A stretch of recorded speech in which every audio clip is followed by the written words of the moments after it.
In today's video, I'm going to teach you how to save in DocHub.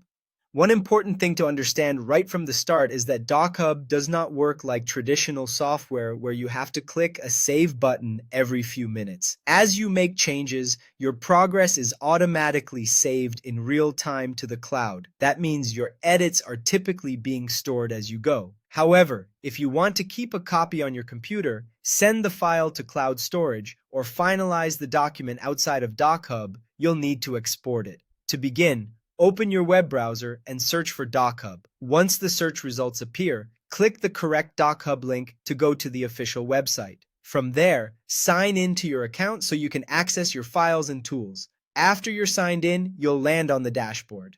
At this point, open the PDF you want to work on. If you're starting fresh, you can also create a new document and upload your PDF into DocHub. This is where you'll prepare the file for any updates, signatures, text changes, or other edits. Next, edit the document as needed. You can take your time here since DocHub is automatically saving your work in the background while you make changes.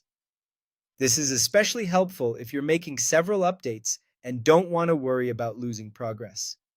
Once your edits are complete and you're ready to save a copy somewhere specific, go to the top right corner of the screen and click the download or export icon. It looks like a downward pointing arrow entering a tray. This opens the export options menu. In that menu, choose where you want the document to go. If you select computer, DocHub will download a copy directly to your local storage so you can keep it on your device. If you choose Google Drive, Dropbox, or OneDrive, DocHub will send a fresh copy to that connected cloud account instead. This is useful if you want to organize files in a different location or share them through another platform later.